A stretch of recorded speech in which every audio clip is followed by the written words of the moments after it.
Alternativa Sonora.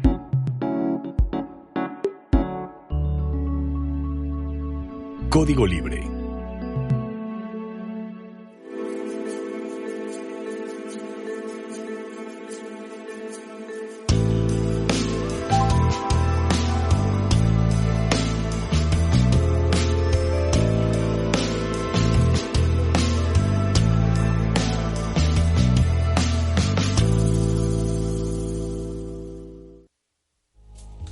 ¿Qué tal, amigos de Código Libre? Bienvenidos a una emisión más de Resiliencia en Línea. Estamos con Edith, como siempre, nuestra colaboradora Edith Barragán. ¿Qué tal? ¿Cómo estás? Hola, muy contenta de verlos a finales de mes. Los vi a principios de mes y ahora a finales de mes. Qué alegría que estamos bien, que estamos aquí sanos con nuestras medidas de distancia, de higiene, y qué padre poder compartir un ratito contigo, con la gente de Código Libre, de Resiliencia en Línea, con todos nuestros amigos, y eso a mí me da muchísima alegría. Bueno, como se habrán dado cuenta algunos amigos que nos visitan de manera frecuente en Resiliencia en Línea, tuvimos una pausa, no estuvimos transmitiendo de manera directa, como lo solemos hacer, dado esta contingencia sanitaria. Ya después de sabernos cuidar en tomar las medidas sanitarias, fue que regresamos a Código Libre para tener estas transmisiones, y tuvimos por primera vez después de esa contingencia a Edith justamente, y como dices, ahora es la segunda vez después de este guardadito en casa. Sí, no, y tenemos con el gusto de siempre. Y que necesitamos seguir insistiendo en esta parte de seguirnos cuidando, ¿no? Si no tenemos a qué salir a la calle, pues no salgamos. Si podemos seguir trabajando, estudiando en casa, pues hagámoslo. Y si vamos a salir, porque es inevitable, lo comentábamos hace un ratito, pues sí salir con nuestras medidas de protección, tu careta. Yo acabo de guardar mi cubrebocas, traer el gel, la toallita húmeda que nos permita que nuestros espacios donde estamos compartiendo con los otros, pues estemos como lo más protegidos posible, porque todavía nos falta un camino muy largo por recorrer con este asunto de la pandemia. Entonces, tratemos de buscarle los modos buenos, amables. Digo, lo otro, si nos ponemos todos amargados, va a seguir igual, pero pues vamos a estar amargados nosotros, ¿no? La recomendación sigue siendo quedémonos en casa, si no hay que salir. Ya de repente estamos viendo por ahí la vacuna que ya viene. Más bien me parece que las marcas ya quieren posicionar el mercado. Sí, están tanteándole. Sí, ahí Estados Unidos, China con sus vacunas, Rusia también ahí anunciando. Es interesante eso, lo analizaremos después con mucho gusto, no es ahorita el caso, pero creo que quieren posicionar la marca como para ofrecerlo, digamos, al mercado, aunque todavía no está, pero está provocando que nos relajemos un poquito de más también. Sí. O es una de las razones por la que la gente se relaja, hay muchas de por qué nos relajamos, pero todavía no es el momento. Todavía, por favor, vamos a quedarnos en casa. Sí, quedémonos. Si no haya que salir. Sí, si no haya que salir, si no tenemos ahora sí que hacer en la calle, como dirían las mamás de antes, no tienes nada que hacer en la calle, quédate en tu casa, ¿no? Y creo que lo que vamos a comentarles esta noche, lo que queremos compartirles, puede ayudar a que nuestra estancia en la casa sea un poquito mejor, ¿no? Lo que tenemos programado hoy con Edith suena muy interesante. Le agradezco mucho a Edith porque se toma siempre muy en serio los guiones que prepara. Hoy queremos, como dice Edith, hablar de las series en serio, un poquito basados en ciencias, un poquito basado en filosofía, me decías incluso. Sí, ¿no? Y en conocimiento probado, ¿no? Sí. Vamos a estar hablando un tanto de las series como Dark, que además me sorprende, Edith, gratamente, déjame decírtelo. Yo pensé que eras adicta a Netflix. No tenemos el sistema de paga. De hecho, no tenemos ningún sistema. No, resulta que no lo tienes. Fíjate que creo que el hecho de tener estas distancias para con los sistemas de streaming o de estos de pago de algunos servicios de entretenimiento también te permite ver otra fase, ¿no? Es decir, la gente que sí lo tiene, cómo se queda ahí clavada de repente, cómo de repente el consumo, en algún momento lo hemos dicho, nuestro consumo de entretenimiento también ha cambiado drásticamente, y que quizá mucho de este consumo masivo lo quiero todo, este fin de semana no voy a salir de mi casa y voy a ver 4 temporadas de una serie hasta que mis pompis sí sean planas, no como la curva del COVID. De repente no nos permite reflexionar de las cosas valiosas que podríamos aprender. Y creo que el punto con el que quisiera comenzar esta charla y pedirles a nuestros amigos que nos escuchan, que nos ven, que nos escriban y nos digan qué están viendo y por qué lo están viendo, qué cosas las han encontrado así padres en la red para ver y compartir, es de repente encuentro una falta muy grande de un espíritu crítico razonado de muchas cosas que estamos consumiendo. Y nos lleva esto a esta bonita definición que es como peyorativa y descalifica a esta generación de cristal o de mazapán, ¿no? Ajá. Que se ofenden de todo, que nada les gusta, que nada les parece. Ajá. Me ha pasado ya un par de ocasiones recientes. Cuéntame. Como dices que se ofenden, son muy sensibles. Y lo que pasa es que también hay que respetar, si eres sensible a esto, claro, híjole, bueno, hay que ofrecer una disculpa, no pensé que te ofendiera, pero sí hay que tocarlos con pincitas ciertos temas. No todas las personas, a uno les ocurren por cosas, otras, unas entienden como lo veo que lo vas a platicar hoy, lo vamos a platicar, se entienden las razones. Por ejemplo, pones a tema, lo vas a poner en el programa, las películas de Pedro Infante que parecieran tan inocentes. Va a ser muy importante el contexto en el que se dan. Claro. Y en estos momentos, pues tenemos otra generación, tenemos cierta sensibilidad con el machismo, me parece que te estás refiriendo a ello. Por supuesto. Que, bueno, en aquellos años eran muy divertidos, la gente se reía. Aquellos años y en la generación de cuando yo era niño también nos seguíamos riendo con ellas, pero ahora ya tienen su sesgo, podemos decir, en esta actualidad machista. Se puede entender entonces... Claro. Que hay ciertas personas que son muy sensibles a ciertos temas y entonces, bueno, sí, nos toca cuidar el lenguaje, nos toca cuidar lo que decimos, pero como dices, de repente llega un momento en que ya no puedes hablar, ¿no? Porque la gente, uno u otro, se va a ofender rápidamente. Y creo que esta falta de espíritu crítico, es decir, de entender un producto cultural, un libro, una película, una novela, una obra de teatro, un video. Hay que entenderlo como el objeto en sí, o sea, la cosa, la película, pero también el contexto en el cual está dado. El contexto cuenta mucho para entender el por qué es así. Mira, y vamos empezando con las películas de Pedro Infante. A mí me gustan mucho, yo me divierto mucho y la paso muy bien. Hay de unas, me sé los diálogos completitos, como la de los Tres García. Sin embargo, sí, yo ahora que soy una persona adulta, bueno, adulta es un decir, ¿no?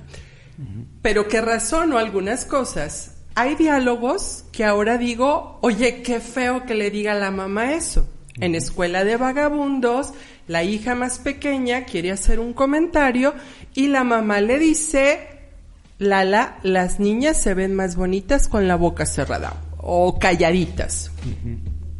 Oye, la chava está expresando algo que quiere decir, que le está saliendo, y la mamá lo que le dice, tu papel como niña, como hija, es quedarte callada. ¿No? O dos tipos de cuidado, ¿no? Cuando Pedro Infante le pregunta a Pedro Malo le pregunta a Jorge Bueno que qué pasó con la novia, que si se pelearon o qué. Y entonces Jorge Bueno le dice, no le quedó otra más que ser como todas las novias, aguantarse.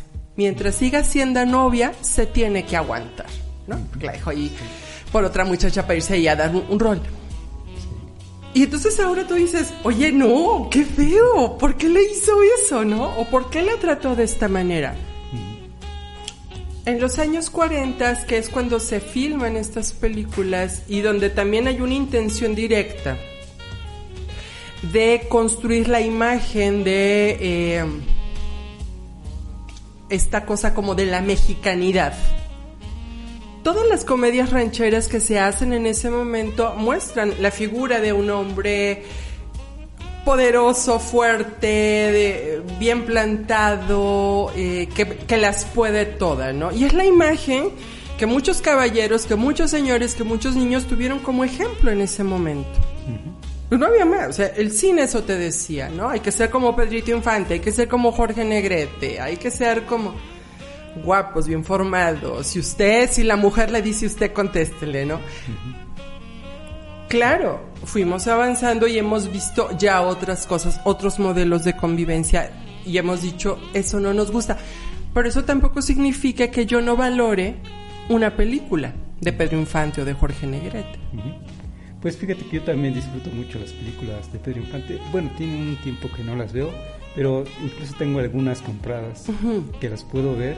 Y ahora con cosas como la que estás comentando, ya no sería una película. Oye, te la recomiendo que la veas necesariamente. Sí la veo yo, sí la disfruto, sí me río con ellas. Pero hay que entender, como dices, el contexto. Vas a ver una película ambientada en cierto tema, en cierta época. Y bueno, yo podría decir disfrútala, pero tampoco podría decir por estos temas que estás comentando, te la recomiendo. Lamentablemente, claro. Porque sí, no podría recomendar una película que fomenta a una figura del macho mexicano. Yo sabes que sí la haría, sabes que diría, sabes que porque después de que la veas o después de que la veamos, ¿por qué no platicamos, no? Ajá. O sea, ¿por qué no discutimos estas conductas que ahora ya no nos gustan o que no nos parecen correctas?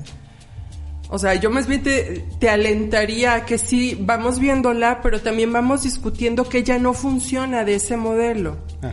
Y creo que también, en ese sentido, la discusión que hubo sobre lo que el viento se llevó, con que HBO la ha quitado de su sistema de streaming, y luego que sí, luego que no, y que luego la volvió a poner porque fomentaba el racismo, no sé. En su momento fue la película más premiada por su academia del cine, ¿no? Es un clásico. Es un clásico. Sí. Y el hecho de que muestre cómo vivían, y está muy endulzadita, los esclavos en aquel momento, en esta parte del sur de Estados Unidos, si la quito del streaming, si ya no dejo que la gente la vea, eso no va a borrar que vivieron un proceso de esclavitud en esa parte del país o del mundo. O sea, eso no lo quita. Yo más bien diría, a ver, vámosla viendo y vamos reflexionando y vamos platicando qué pasó ahí. Como lo que dijiste desde un principio, hay que ver las cosas con un buen juicio crítico. Pero ese se construye, Carlos. Sí. Y eso es lo que de repente pasa. Creo que de repente no estamos fomentando en nuestras casas, en nuestras escuelas, en nuestras familias. Y aquí, pensando en que estamos pasando mucho tiempo en la televisión, en la computadora, en el teléfono, creo que estamos obviando esta parte de platicar, de discutir lo que estamos viendo, lo que estamos escuchando. Es decir, lo damos por hecho, ¿no?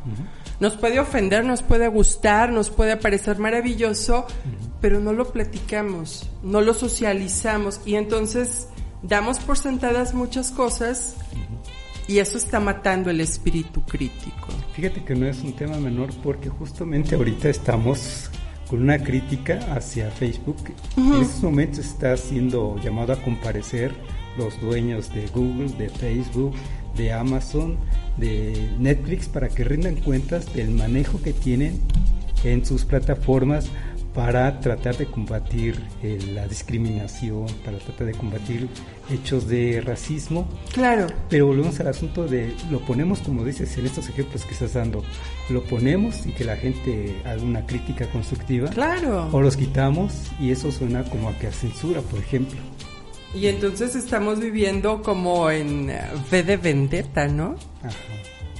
Y justo a esto volvemos al asunto. Estamos platicando de la generación o de un momento histórico, finalmente, porque esto es a nivel mundial y no se llega en México, en donde de repente nos ofendemos.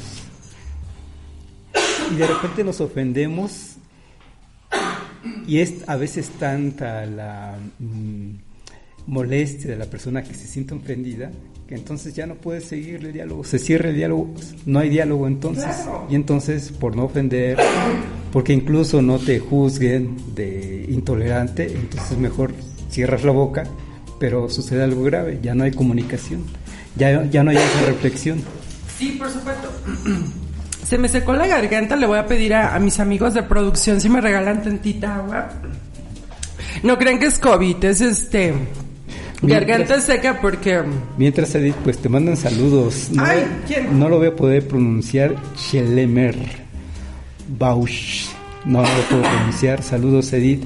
Es interesante el tema que expones. Y Vicente Rodríguez, también un buen amigo. Saludos al programa. Te agradecemos mucho, Vicente. Gracias. Sí, muchas gracias. El primer caballero que nos saluda es un compañerito que está ahorita en un proyecto padrísimo, está haciendo su estancia verano de investigación virtual en programa Delfín. Mucho ánimo y mucho éxito. Y esta parte es bien padre. Muchísimas gracias a nuestros amigos en producción que ya me solucionaron la crisis de la garganta seca. Sí es bien importante que le metamos un razonamiento a las cosas que vemos. Mira, tampoco es todo lo vamos a analizar con lupa y va a ver si está bien. No, o sea, las series de televisión están hechas para entretenernos. Uh-huh. Sí. Sin embargo, por ejemplo, en este fenómeno de Dark, para empezar con alguna, ajá, muchas personas comenzaron a especular sobre si verdaderamente se podía viajar en el tiempo, si había estos elementos. Luego hay unas figuras de algunos científicos. Y a mí lo que me encantó es que luego personas que se dedican a la divulgación científica, a la divulgación tecnológica, se toman su momento para explicarlo, ¿no? Y eso a mí me parece maravilloso. Es decir, tengo un producto que me entretiene, me hace feliz, me hace pensar, pero por el otro lado hay alguien que me está explicando desde la ciencia cosas que sí existen, cosas que sí hay y cosas que no pueden ser porque todavía no llegamos tecnológicamente, matemáticamente o no hemos desarrollado las pautas para ello. Sí, hay una reflexión también que tiene que ver con el asunto filosófico de las cosas. En Dark también sucede. Fíjate que yo ya no me puedo dar el gusto de que no veo Netflix. Yo ya tengo Netflix. Qué bueno, disfrútalo mucho. Sí, parto de la idea de que es entretenimiento. También parto de la idea, ese es un aspecto crítico que precisamente estamos hablando de ello, de hablar de estas cosas y de hablarlo de manera objetiva y crítica. Nunca voy a decir yo te recomiendo ver streaming, ¿no? Porque me parece que tenemos que más bien en lo personal estar, y en lo personal me gusta y me lo tomo muy en serio, de estar sugiriendo que tomemos el espacio público. En estos momentos de contingencia no se puede, y entonces una manera de pasarla en casa, y además estamos haciendo la invitación de quédate en casa, pues va a ser las series de Netflix, por ejemplo, y todas estas plataformas de streaming. Y el crecimiento ahí se ve exponencial, el éxito que han tenido estos contenidos, tan solo Netflix, en estos meses ha sumado 10 millones de usuarios nuevos. Imagínate lo que es eso. No, y en términos monetarios, o sea, saca la cuentita, ¿no? Y entonces habla de que eso es una opción para quedarse en casa. Pero y bueno, por supuesto. Y también algo muy importante es cada persona, cada familia tiene que encontrar las cosas que lo hacen feliz, ¿no? O sea, si los hace felices sentarse y juntos disfrutar una película, disfrutar una serie, qué padre. Si la pasan padre jugando juegos de mesa, la lotería, las damas chinas. En mi casa nos encanta a mis hermanas y a mí jugar basta. O sea, tenemos que encontrar esos medios. La cosa es, ¿y eso qué te da, no? ¿Qué te da jugar con tu familia? ¿Qué te da compartir una película, una serie? ¿Qué estás ahí ganando, aparte de entretenerte? Y bueno, con esta salvedad, que la tengo que decir, yo no recomiendo, no les voy a decir vayan y vean esta serie, no se los voy a decir, pero estamos hablando del tema precisamente tratando de hacer una construcción crítica del fenómeno. Yo lo veo como un fenómeno social. Sí, claro. Esto de ver televisión, o esto de ver streaming, o esto de ver contenidos en plataformas, es un fenómeno social. Por supuesto. Y es como lo queremos ver. Y bueno, dado esta salvedad entonces, ahora sí podemos estar hablando ya en lo particular, por ejemplo, de esto en particular, de la serie de Dark, que también otro punto, otro paréntesis, me parece que contenidos en plataformas de streaming y no sucede así con ciertas series que he alcanzado a ver, pero sí con muchas, que una historia que puedes hacer en una temporada, te piden, házmela en 3 temporadas, y entonces alargan la historia de más. O capítulo que me puedes platicar en media hora, házmelo en hora y media. Claro. Es decir, de repente también este fenómeno social nos lleva, lo estamos viendo, a que la gente está viendo o pasando tiempo de más. Claro. En donde no pero hay también necesidad. eso, acuérdate que también eso sucedía con las novelas famosas. Exacto. Una novela famosa luego de repente le iba muy bien. Recuerdo esta versión de Corazón Salvaje con el difunto Eduardo Palomo, donde ya la historia original se había agotado y luego le inventaron no sé cuántos más capítulos con otra cosa que ya ni sentido tenía, pero la gente ahí estaba toda ávida de ver a Juan del Diablo, ¿no? Entonces, si de repente la codicia en los negocios, porque hay que entenderlo que también esto es un negocio, pues le gana, ¿no? Y entonces los productores dicen, pues sí, necesitamos más clientes, necesitamos más usuarios, ¿no? Entonces, eso es importante. Sí, y dijiste algo también muy importante, el hecho de convivir. Si vemos por un lado estos contenidos como una manera de distraerte de la jornada laboral, bien. Si lo vemos por el lado de que nos da un tema para platicar en familia, y como tú lo dices, serie, por ejemplo, Dark, es un tema, es una serie que da para platicar en amigos, en familia, o como tú lo has hecho ver a través de plataformas, por ejemplo Facebook, ya te pones a compartir estos videos que comparte Julieta Fierro, ha sido de nuestra generación, la divulgadora de la ciencia que tenemos como referencia. En estos momentos hay otros, los vamos a platicar en un momento más, pero Julieta Fierro, que se le tiene mucha estima y es muy dinámica para estar platicando sobre estos aspectos. Y si tenemos entonces un contenido de streaming, de multiplataformas, que nos puede dar un tema de qué hablar, entonces me parece que vale la pena. Y volvemos al asunto, o puede ser una analogía como una película de en qué momento sabemos que es universal, cuando alguien que es comunicador o es geógrafo o es médico o tiene la preparatoria está hablando de ello y le da el tema de interés y lo pone a reflexionar, es entonces una película universal. Sí, no, por ejemplo, hay conceptos como muy básicos que se toman ahí en esta serie, y estos conceptos son objeto de estudio no de ahorita, de muchos años, y que conforme también va avanzando la ciencia o los conocimientos, se van teniendo nuevas explicaciones. O sea, el asunto del tiempo, el asunto de la medición del tiempo, el asunto de cómo va pasando el tiempo, cómo se construye el universo, si hay materia oscura, si hay agujeros negros, cómo funcionan los agujeros negros, cómo se da la entropía en el espacio, cómo nosotros medimos las cosas de manera lineal, la cuestión espacio-tiempo. Sabemos que martes es pasado, miércoles es presente y jueves es futuro, porque tenemos esta visión lineal del tiempo, ¿no? Y cosas que plantea la serie, y todas las que hablan sobre viajes en el tiempo, es que hay bucles.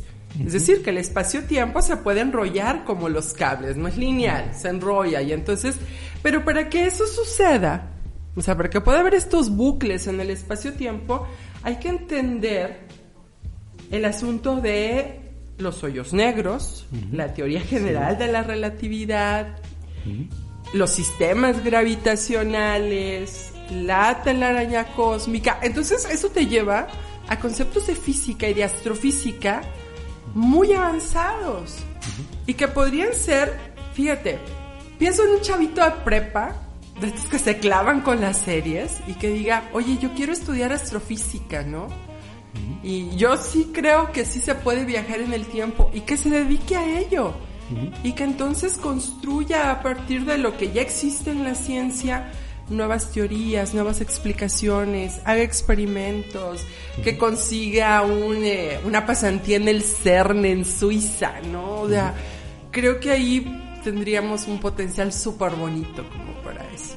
Fíjate que ya salió una primera defensora ante las plataformas, qué bueno, y hay que respetarlo. No. Y además lo hace Brenda Urbana, que quiero mucho. Sí, no, le mandamos un abrazo. Ha estado en este programa varias veces, siempre con mucha calidad, y dice, es una maravilla disfrutar lo que ofrecen estas plataformas digitales. Hay historias y series de bastante calidad. Sí. Y de pasadita, además del madrazo que me acaba de dar, diplomático, nos manda saludos a ti y a mí. No, y aparte Brenda es, la apreciamos un montón, y sí, es decir, de nuevo, en lo que tenemos para entretenernos podemos sacarle un montón de ganancia. Fíjate que sí me está tocando ver a jóvenes que no solo con esta serie que estamos haciendo, sino por supuesto, en lo general de estos temas que estás comentando, de ciencia, que a fin de cuentas hay que entender cómo funcionan los hoyos negros, cómo funciona esto de la relatividad del tiempo, y se están acercando a canales de contenido científico. Sí. Uno de ellos nos lo comentabas en el guión, Quantum Factor. Sí, hay un montón. Hay dos que yo sigo mucho, que son los de Javier Santaolalla, que es un doctor en física de partículas. Hizo su pasantía en el CERN, ahí haciendo experimentos con lo del bosón de Higgs, y tiene 2 blogs. Tiene uno que se llama Date un blog y otro que se llama Date un voltio.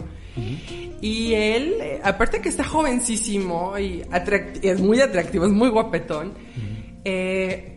plantea muchas de estas explicaciones de una manera muy agradable, con ejemplos muy aterrizados, y a veces sus videos son larguitos, como de media hora, y entonces imagínate que tengas la atención de media hora explicando la teoría de la relatividad, explicando el asunto de por qué los agujeros negros no pueden ser así como los vemos en la tele, ¿no? O explicando la importancia que tiene el desarrollo tecnológico que hace Elon Musk, porque él lo defiende a capa y espada, ¿no? Con sus empresas donde libera patentes, viajan al espacio, que ya vienen de regreso ahorita los que estaban en la estación espacial, Elon Musk, ¿no? Que es el dueño de esta empresa Telsa, ¿verdad? Telsa y SpaceX, ¿no? Pero incluso, o sea, vemos cómo hay gente que lo defiende, y es muy agradable porque luego lo combina con otros gustos, el arte, la música, como lo haríamos cualquiera de nosotros, ¿no? Y luego invita a otros bloggers de ciencia, de arte. Ayer justo subió un video donde comparte la pantalla con un matemático, se llama Sebastián, o Santiago, ya no recuerdo bien, donde hablan de la segunda ola de COVID con los datos. Y entonces cómo construye la gráfica, donde habla de cómo se vuelve la curva hacia arriba, la explica matemáticamente, los puntos de inflexión, que eso se aprenden en cálculo 1, cómo la curva se vuelve asintótica y luego como... Pero entonces, con puras matemáticas. Y dice, estos son datos. Y estos datos se comportan de este modo. Y estos datos, según cómo van, se van a comportar de este modo. Pero hay que tomar en cuenta que esos datos los alimentamos los humanos con nuestro comportamiento. De nosotros depende, con nuestro comportamiento, que el destino de esos datos sea diferente. Y de nuevo, o sea, conceptos que vas aprendiendo en la prepa, en la carrera, tienen una aplicación real, tienen un uso real, y que te permiten tener como otra idea de las cosas, ¿no? Entonces... Sí, hay gente maravillosa y muy divertida también. Yo recomendaría el canal de Quantum Fracture, que también lo maneja muy bien, también muy guapetón, el chico. Sí. Parece que él es español, no me consta. José Luis Crespo, sí. Ajá. Sí, también José lo Luis hace Crespo de manera muy también. didáctica. Él es físico también. También el contraste, por ejemplo, de él que usa, según se ve, la pantalla verde para explicarnos gráficamente de lo que está hablando, a diferencia de Julieta Fierro, que muy a nuestra generación, en su sala, agarrando el globo terráqueo, agarrando lo que tenga más lo que tienes a la mano. Y ¿sabes qué me encanta, Julieta? Que lo explica de una manera que dices, claro, esto es obvio, ¿no? O sea, no te hace sentir como que no sabes nada, ¿no? Ajá. No, y ¿sabes también quién me gusta mucho y que está en tele abierta aquí en nuestro país? Pepe Gordon con La Oveja Eléctrica. En Canal 22, y que incluso en YouTube, que es una plataforma como de más libre acceso, encuentras sus capítulos, y me encanta porque él construye relaciones entre la ciencia y la literatura, relaciones entre la ciencia y el arte, y luego siempre tiene este momento al final divertido donde incluso hasta cantan canciones, ¿no? Con Fernando Rivera Calderón. Pero el asunto de cómo interpretamos una realidad a partir de un conocimiento científico, él entrevista a científicos galardonados con el Nobel, que están haciendo investigación de vanguardia, y luego encuentra siempre un fragmento de una novela, de un poema, que ya hablaba de ese tema. Mira. ¿No? Entonces esa parte también es bien padre, cómo construyes esas relaciones y esas explicaciones, ¿no? Y ahí está, o sea, es televisión abierta, ¿no? A mí me sale a tema contrastar pues, esas producciones, grandes producciones, pequeñas producciones, como me lo cuentas, esta es una producción ya bastante hecha, digámoslo así, ya tiene elementos tan solo para que le acepten la invitación a estar en el programa, estas figuras que comentas. Y él hace viajes, ¿no? Recuerdo uno que hizo a Cambridge o a Oxford, y ahí y entrevistó como a 4 o 5, ¿no? Pero también te habla de su nivel de relación con las personas del mundo de la ciencia, pero también su dominio. Su dominio de temas científicos, ¿no? Y eso está padrísimo. Y también contrastante con una producción más sencilla, pero que también recomiendo, la del robot de Platón, que también lo anotaste por ahí. También muy sencillo en comparación con lo que me dices, pero también entendible en los temas que está proponiendo. Y que muchos de estos bloggers lo hacen desde la sala de su casa, con sus monitos, ellos ahí a veces en pijama, o no sé, o sea, es gente que desde su corazoncito le sale, ¿no? Tenemos el robot de Platón, Sé de Ciencia, Ciencia de Sofá, Sígueme la Corriente. Hay uno que me encanta, que se llama Derivando, que es de Eduardo Sáenz de Cabezón, que también tiene algunas charlas TED maravillosas, y obviamente su tema son las matemáticas. Y te las platica tan sabroso que te dices, porque yo no le ponía atención a mi profesor, ¿no? O sea, porque... Y claro, las matemáticas es la ciencia más humana, porque es la ciencia que sale del pensamiento. Y creo que deberíamos con ello revalorar, ¿no? Sí. Nos manda saludos también Marisela Almaral, también una amiga muy querida. Saludos, Marisela. Sí, son varias opciones que podemos ver a través de las plataformas de streaming que nos ofrecen algo que nos nutre, digamos. Lo importante en estas cosas, me parece, en estas comunicaciones que se tienen a través de las multiplataformas, es cuando tienes algo que comentar, que compartir, fundamentado en lecturas, fundamentado en ciencia, matemáticas, como dices, filosofía, o en investigación, y en otras ciencias y en otras disciplinas, ¿no? El otro gran asunto que también hemos visto exitosamente en muchas plataformas, pero también en televisión libre y en otras áreas, son las series históricas. Las series históricas, ¿no? Que retratan un punto de en el tiempo, ¿no? Y por ejemplo, mira, ahorita me dicen si lo pongo hacia acá o lo hago hacia acá.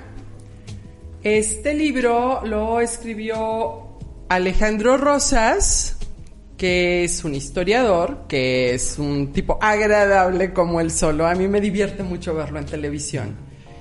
Y este libro se llama Las caras ocultas de Hernán Cortés, y este libro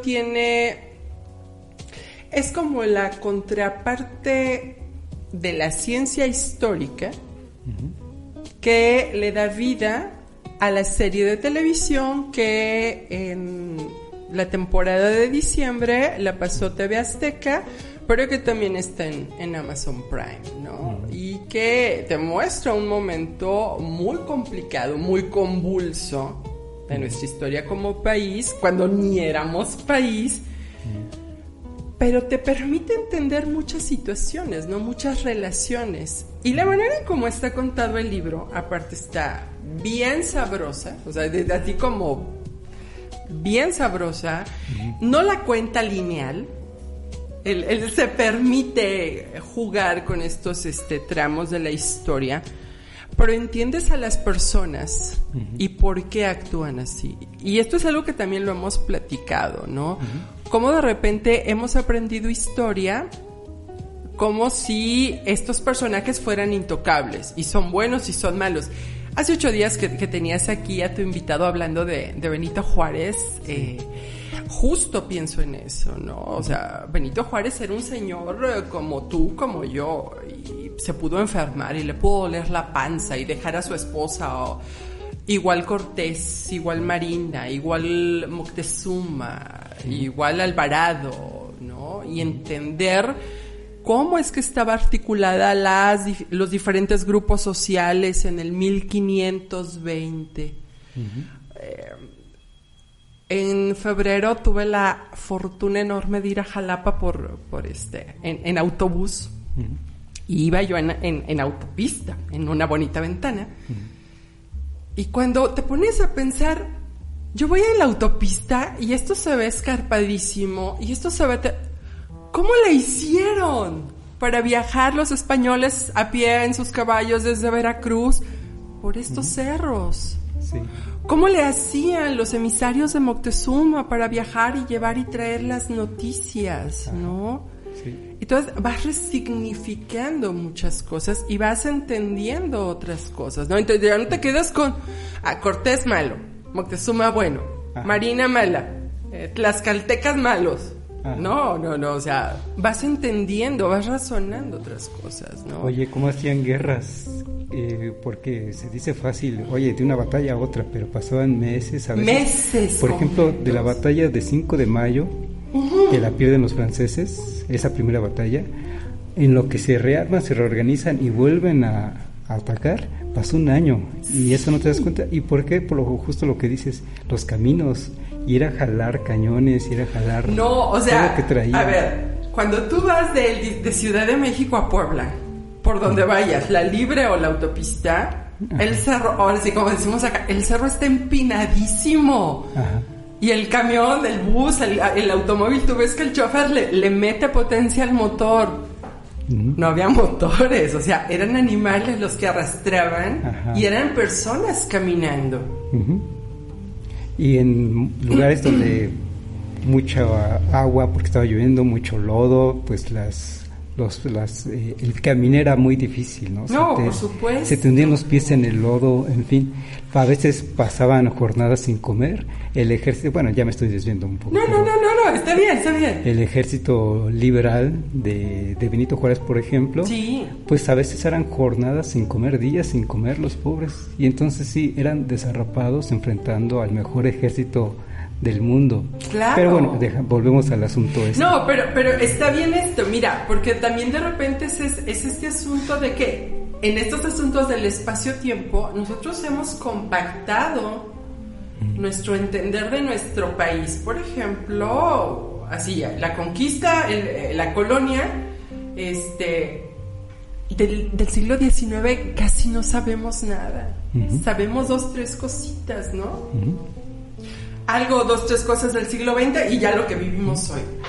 Cuando es una historia muy rica, llena de, y entonces nada más nos quedamos con pedacitos muy pequeños, ¿no? La colonia o el tiempo del virreinato, de la Nueva España, como les diga, porque luego hay gente muy sensible, pues que la colonia, como le gusten llamar, a esos 300 años, o sea, no los tenemos de México independiente.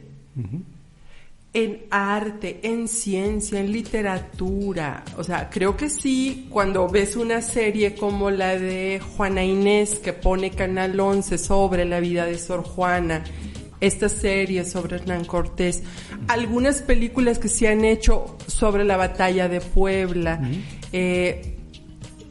hay que darnos cuenta, pues. Al respecto, y volviendo al tema, como lo haces ver, recomendaríamos, por ejemplo, a la serie a los libros de Patria de Paco Ignacio, sí, pero resumidos en un capítulo no es un capítulo tan corto que está en Netflix, como dices, una serie, en este caso es un capítulo documentado, pero vaya que está documentado de parte de Paco Ignacio Taibo II, que se ofrece en contenido de streaming.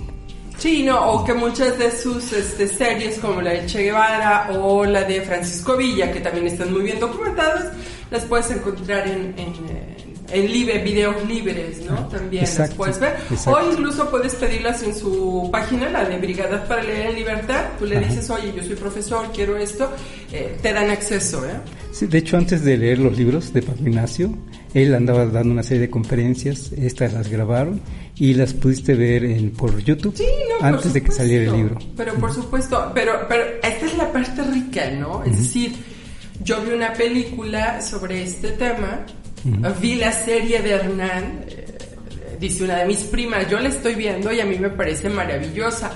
Le digo, oye, qué padre, luego le llegas al libro, ¿no? Para que entonces compares, contrastes, sepas un poco más, ¿no? Sí. Y creo que eso es lo que nos puede hacer como que, oye, qué padre, vi una serie muy padre, aprendí cosas y me llevó a buscar otras más. Sí, se retroalimentan estas cosas, porque sí, por supuesto. Poniendo de ejemplo a Paco Ignacio, que antes de leer los 3 tomos de su libro Patria, vi las conferencias, una de las conferencias por YouTube, y cuando vi la conferencia dije, yo quiero leer ese libro, y ya cuando salió el libro, desde luego que lo compré. Claro, ¿no? Y entonces también vas fortaleciendo tu sistema crítico, vas diciendo, oye, me gusta la manera de pensar de esta persona por esto, o decir, ¿sabes qué? A mí sus puntos de vista sobre este tema no me agradan tanto, pero por esto y por esto. Es decir, no nada más un rechazo o una aceptación así como de amor infinito y a la primera, ¿no? Sino decir, esto me gusta. Por ejemplo, los libros de Alejandro Rosas de México Bizarro, que tiene México Bizarro 1 y México Bizarro 2, yo si estoy triste, voy y los leo. O sea, yo me puedo morir de la risa de estos espacios pequeños, estas pequeñas chispas que dices, no es posible. O si quieres algo más serio, más pensado, te vas a Tragicomedia Mexicana 1, 2, 3 y 4 de José Agustín, que también son una chulada de libros, que luego hay videos, que los videos se quedan cortitos, que son programitas como de 40 minutos. Pero la onda es esa, ¿no? Dices, voy a aprovechar mi tiempo, voy a pasármela bien, pero también voy a aprender algo, y lo platico y lo comparto, ¿no? Edith también nos manda saludos. Matilde Pérez, como siempre, excelentes temas y muy bien documentados. Felicidades a Edith. No, le mandamos un abrazo a Mati. Ahí le vamos a guardar otros librillos ahí. Oye, traes otros libros para comentar. También a propósito, lo que traes es un tanto porque se están manejando en plataformas. Y por ejemplo veo uno alusivo a Donaldo Colosio. Sí, Donaldo mira. Colosio. Y este es una chulada del libro. Se llama Matar al candidato. Ahí está bien. Excelente, gracias. El guión es de Paco Hagenbeck, de Francisco Hagenbeck, que es uno de mis autores así idolatrados, la verdad. Y la gráfica está hecha por Bernardo Fernández Beff. Y este libro lo presentaron en la FIL el año pasado. Lo voy a abrir nada más en una parte para que nuestros amigos lo vean. Es novela gráfica. La novela gráfica que luego ha sido considerada como un subgénero, o le han dicho, de monitos, ¿no? Cuando uno va comenzando a entender el valor de dibujar los monitos, de ponerles un guión, de construir una historia, dices, qué chulada de libro. Y esta es una novela. La idea es tomar el asesinato de Colosio, visto por alguien que lo vivió de pequeño. Es una chava que es periodista, que le dicen, oye, necesito que investigues esto de Colosio. Oye, pero pues si yo era una niña cuando eso pasó. Y todo lo que le pasa al querer reinvestigar algo que sucedió hace 26 años, ¿no? Uh-huh. Está muy padre, se disfruta mucho y creo que también es increíblemente valioso el trabajo de la gráfica. Pero fíjate que me da la atención justamente esto de la gráfica que lo dices. Sí. En México hay una gran tradición del trabajo gráfico. Así es, y poco valorado. Sí, pero me llama la atención especialmente porque si algo domina en el mercado actual son las mangas japonesas, por ejemplo, que de ahí se llevan también otra vez a contenidos de multiplataforma. Pero uno ve un producto mexicano, como puede ser esto que tú le llamas novela gráfica, no manga. No, novela gráfica. Y que tenga calidad me llama la atención. No, y por ejemplo, revisas el trabajo de Bev. Uh-huh. Es maravilloso. Tiene una en gráfica que se llama Habla María, que es justo sobre el autismo. Él tiene una hija con autismo y narra esa experiencia, y cuando lo lees es bien... Es como un apapacho, ¿no? Sobre todo para quien tiene hijos con algún tipo de dificultad de aprendizaje o con alguna característica particular. Uh-huh. Es una chulada. Tiene otro que se llama El Instante Amarillo, que también es así, es una gozada. Y bueno, sus novelas policíacas, tiene una serie que se llama... La serie de Andrea Mijangos, son 4 libros, es una novela policíaca seriada, yo sí soy muy fan. Y bueno, Paco Hagenbeck creo que en estos momentos en el país es una de las personas más importantes que hay en términos literarios. Hace guiones para novela gráfica, tiene novela histórica, novela policíaca, tiene ensayo, creo que nada más poesía no ha hecho, pero tiene de temas, novela juvenil, novela infantil. A mí yo puedo hablar horas del trabajo de Paco Hagenbeck, a mí me encanta. Si nos ponemos a ver, a revisar, hay muchos productos gráficos de todo tipo. Ahorita me acuerdo, por ejemplo, el diario de Greg, muy popular entre los jovencitos. Sí, entre los jovencitos, por supuesto. Y ya no sé por cuál irá, yo me quedé con el último tomo de hasta el 12, me parece. Sí, seguramente ahorita van más todavía. Pero sí, en México hay una gran tradición. Entonces me tocó ver en Querétaro, antes de la pandemia, una muestra que tienen en uno de los museos, precisamente el arte gráfico en México, y también ese recorrido que se puede hacer, que se puede ver en las películas. Claro. Así también en el material gráfico que se maneja desde aquellos años 40, 50 en México a la fecha, o desde antes, cómo es que también ahí se marca el machismo, y cómo es que, por ejemplo, se empezaron a marcar calendarios con mujeres despampanantes. No. Yo te voy a decir una cosa. Yo si yo llego a un taller mecánico donde no haya fotos de muchachas, yo ya no confío en un mecánico de esos. O sea, un mecánico que se aprecia, pero es mi construcción social, me explico. ¿Cómo construimos o sea, en un taller tiene que haber esto, ¿no? Y si vemos esa tendencia histórica, es importante conocerla para entender, a fin de cuentas, que esto, por ejemplo, puede ser herencia de toda esa historia de producción gráfica que se tiene en México. No, y desde antes de Posada, finales del 19, exacto, principios del 20, ¿no? El hijo del aguizote y exacto, todos aquellos periódicos y rotativas. Pero de nuevo, si yo no tengo un espíritu crítico, si yo no tengo este gusanito por investigar, pues me quedo nada más con el puro producto, ¿no? Uh-huh. Ah, qué bonito libro, está bien padre. Ah, qué bonita serie, ¿no? Uh-huh. Porque incluso hay una serie, ¿no? Sobre Colosio, que hace poquito también fue muy comentada en redes.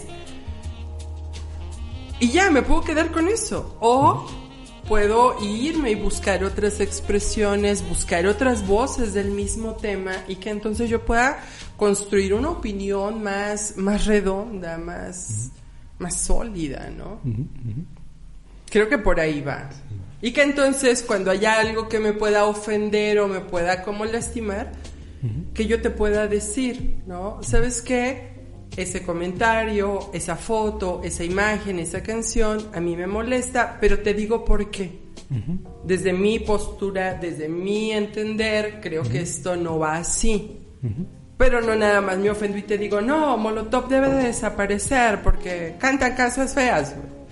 No, o sea, hay que entender los contextos, hay que ver qué pensaban los muchachos cuando escribieron esa canción, cuando hicieron este libro, cuando esa película, ¿no? Es decir, nos quedan 8 minutos y tienes por ahí otro libro, me parece, otros 2 libros. Fíjate que tengo 2 libros que sí quiero comentar. Yo me he fijado que de repente para muchas personas ver series de narcotráfico, de narcotraficantes o de esos temas la pasan bien, ¿no? Y las ven bien y todo y las disfrutan y qué bueno, ¿no? Que hasta memes hacen, está bien.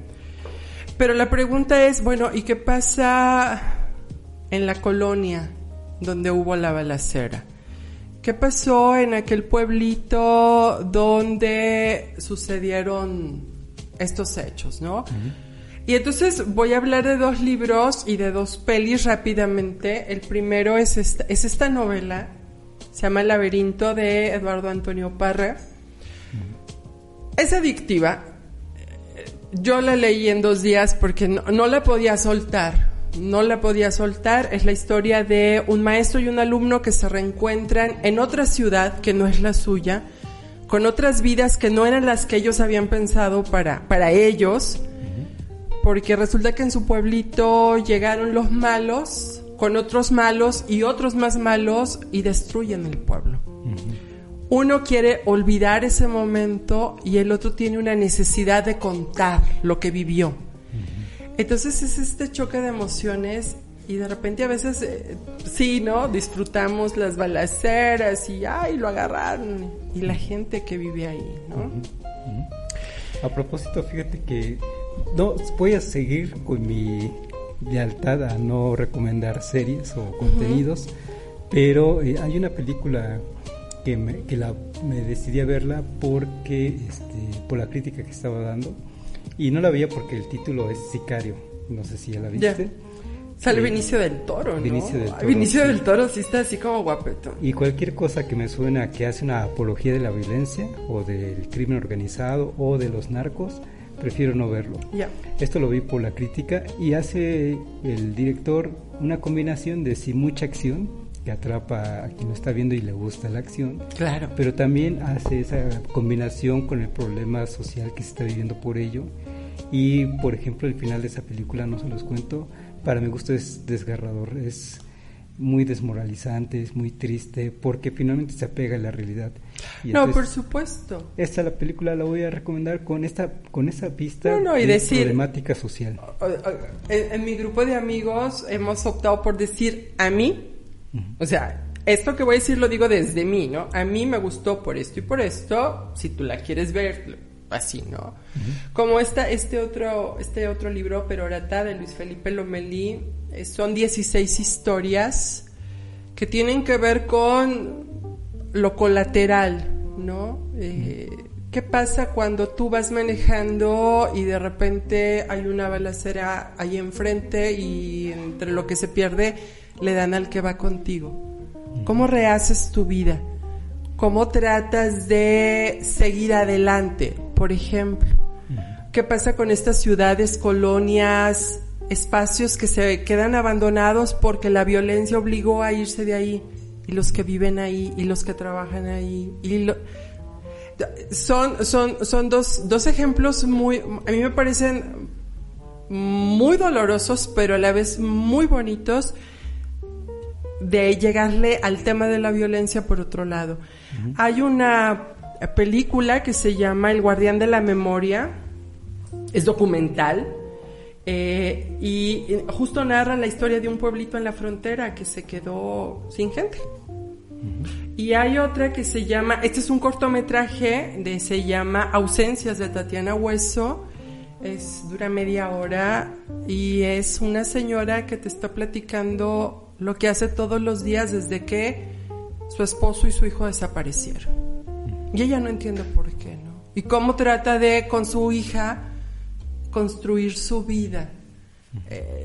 Y entonces sí tenemos estos otros ejercicios de buscar otras explicaciones desde otros ángulos, ¿no? Y son otros modos de entender y de explicar nuestras realidades. Entonces yo creo que cuando cultivamos este espíritu de crítica, de razón, de, a ver, déjale doy chance, deja veo. Entonces puedes encontrar cosas así y luego las comparas con la realidad y entonces vas formando tu pensamiento se va haciendo de otro modo, ¿no? Creo. Sí. Bueno, nos quedan 3 minutitos. La moraleja es, me parece, no ver todos los contenidos solo porque están ahí, porque además o porque están de moda. Esa es una de las trampas que tienen estas cosas. Y por supuesto. Ya no voy a decir marcas, pero una de ellas, se habrá dado cuenta la gente que lo ve, es que pones un capítulo, en cuanto acaba inmediatamente empieza el otro, claro, ya para que ni te levantes de tu lugar y lo estés viendo interminablemente.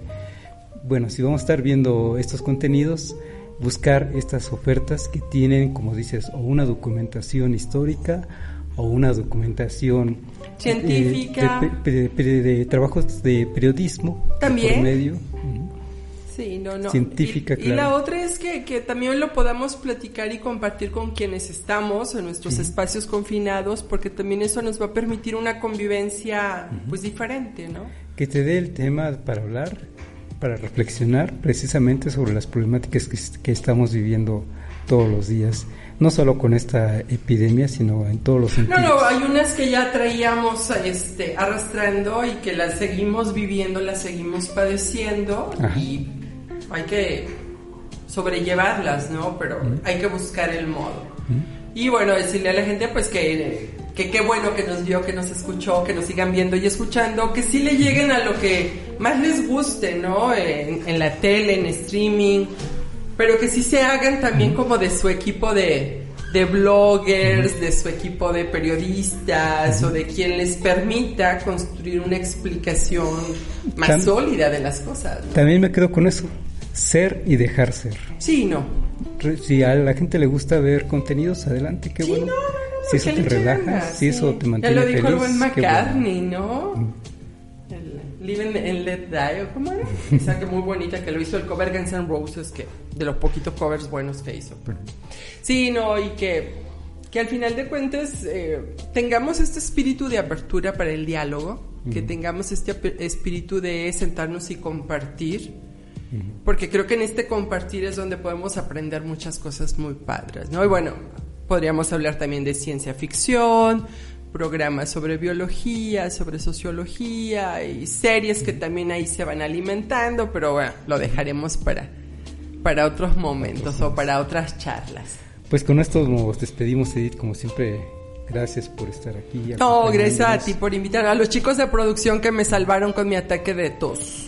Que era tos así normal, no es tos de... Que la armaste de tos. Sí, la armé de tos, como dijo la botellita de Jerez.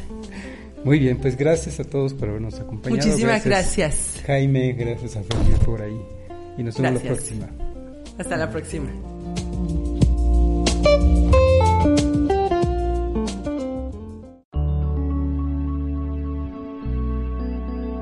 Código Libre.